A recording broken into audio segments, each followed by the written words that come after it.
Então, para ter um exemplo mais realista, que nós possamos editar a tabela do nosso relacionamento cursar, vou acrescentar aqui o status do aluno. Status.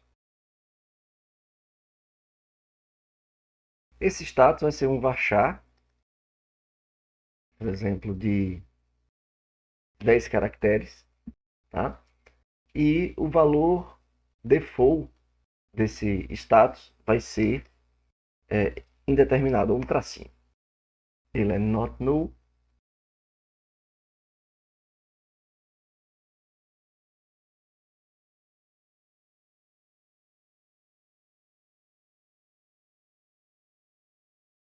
Então, se por acaso a gente consultar o nosso relacionamento cursar, nós podemos ver que todo aluno tem um status, tá? Inclusive o aluno que matriculamos com o procedimento matricular, que não existe mais, né? Que acabamos apagando o procedimento. Mas acrescentamos a coluna status. Vamos criar um outro procedimento agora para definir status. Esse definir status vai receber o nome do aluno, o nome da disciplina e o semestre também. E ele vai definir, atribuir o valor do status, se o aluno está aprovado, reprovado, né? Ou se o status é indeterminado ainda. Tá? Então vamos lá. Para isso, digamos que a gente possa criar uma variável local. Então, a palavra reservada utilizada para criar uma variável local, uma variável de forma geral dentro de um procedimento, é o declare. Então, vamos declarar uma variável. Vou chamar de status. Tá? Status é palavra reservada. Né? Então, status aluno. Declare status aluno. Status aluno vai ser de que tipo? Então, vai ser um varchar de tamanho 10. Beleza. Declarando. Vai ter valor default? Nesse caso, podemos dizer que não. Senão, nós colocaríamos tudo aqui, tudo que nós podemos declarar na definição de uma coluna da tabela, nós podemos declarar aqui para uma variável. Tá? A variável é vista como o valor de uma tupla para uma coluna de uma tabela. Então, declare status aluno varchar. Pronto, nós criamos já a nossa variável. Então, vamos agora fazer uma consulta, né? Digamos que nós precisamos também obter agora a nota, precisamos saber a nota do aluno para saber o status dele. Tá? Então, vamos declarar também nota aluno, que é float. Pronto, beleza. Então, declaramos as duas variáveis. Tá? Então, vamos primeiro fazer uma consulta para obter a nota do aluno a partir do ID que nós recebemos na nossa entrada e a partir do valor desse ID nós podemos obter a nossa nota do aluno. Tá? Então, select nota. Onde é que está a nota do aluno? Está em cursar, chama nota mesmo. Select nota from aluno, disciplina cursar, where ID aluno é ficar igual ID aluno, nosso parâmetro de entrada, and ID disciplina é ficar igual ID disciplina,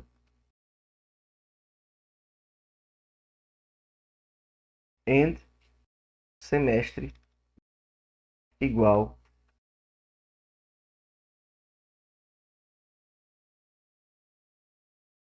nesse caso ficou uma ambiguidade, vou colocar semestre cursar aqui,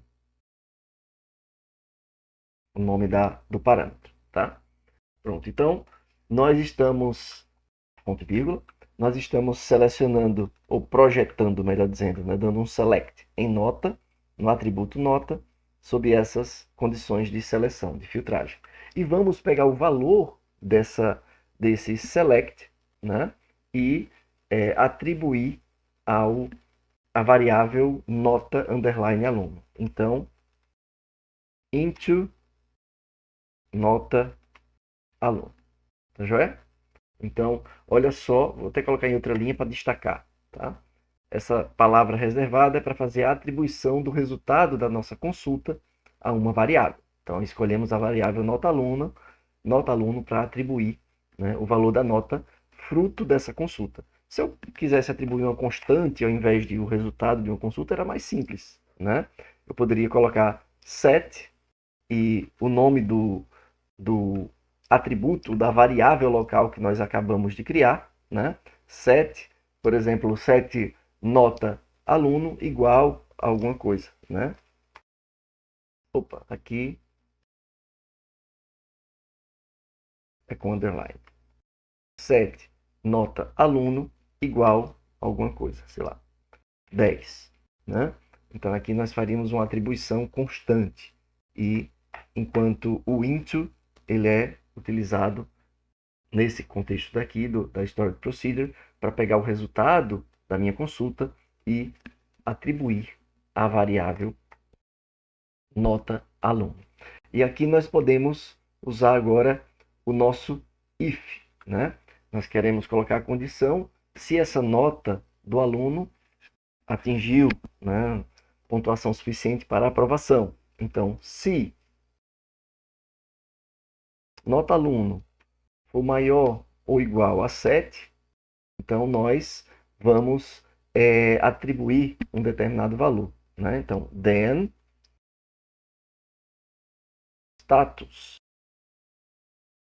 for set, né? Status aluno igual colocar AP. Pronto.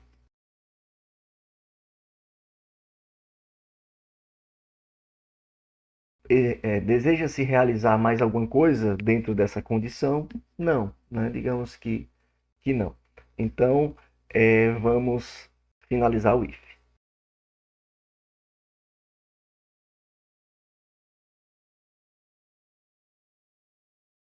Agora aqui é interessante um detalhe. Essa nota pode ser nula, né? Então é interessante a gente colocar aqui, ó. Apesar de que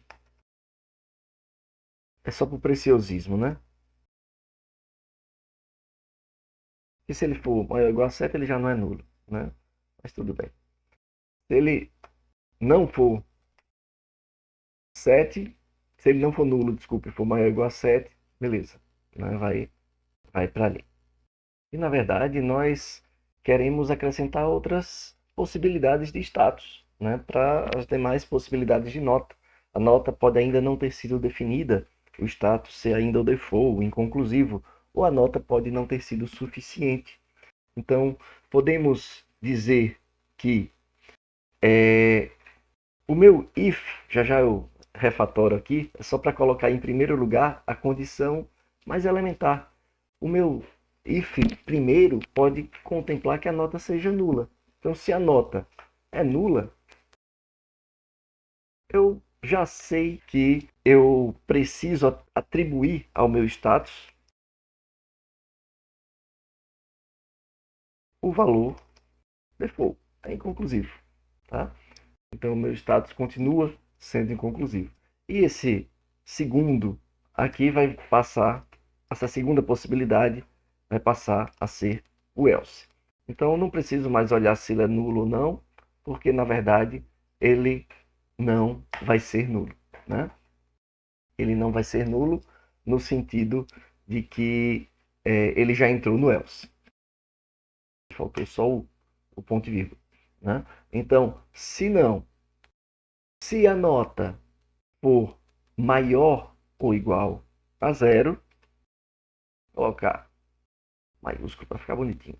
Maior ou igual a 7, desculpa, o status é aprovado.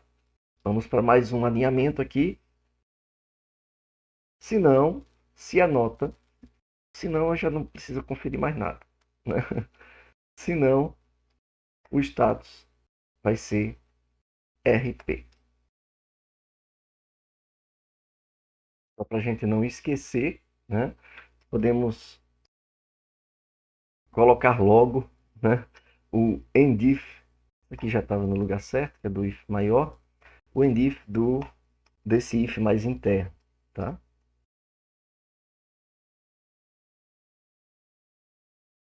Opa, tá minúsculo, fica destacado. Então, se a nota for nulo, conceito geral, indeterminado. Se não, se a nota for 7, aprovado. Se não, se o senão desse if é reprovado. Terminou esse if e terminou o if maior. Se quiser estruturar ainda mais ou identar ainda de forma mais organizada, poderia fazer assim. Tá? Eu acho que fica até mais legível, né, o código. Muito bem. Mas uma vez que mudou aqui, né, uma vez que já atribuiu, melhor dizendo, definiu qual é o status do aluno, né, então nós precisamos fazer um update no aluno, na tupla, no status daquele aluno. Então, update, aluno cursar disciplina 7, status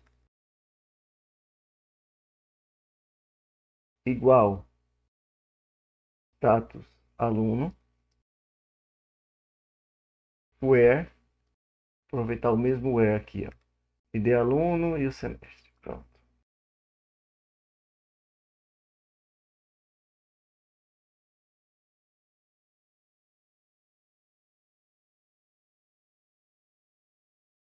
Tá aqui. E aí sim, termina nosso procedimento e restauramos o delimiter.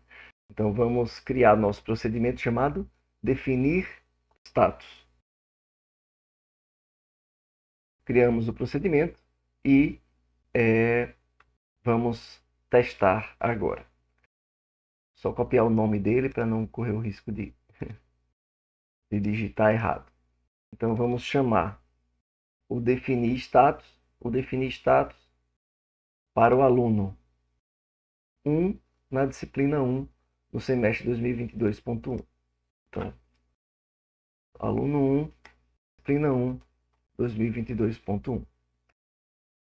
Foi atribuído o status, fazer uma nova consulta, está aqui, ele foi aprovado. Deixa eu mudar aqui uma nota para ficar reprovado, né? Vamos agora o aluno 1 na disciplina 3, no mesmo semestre não, 2022.2.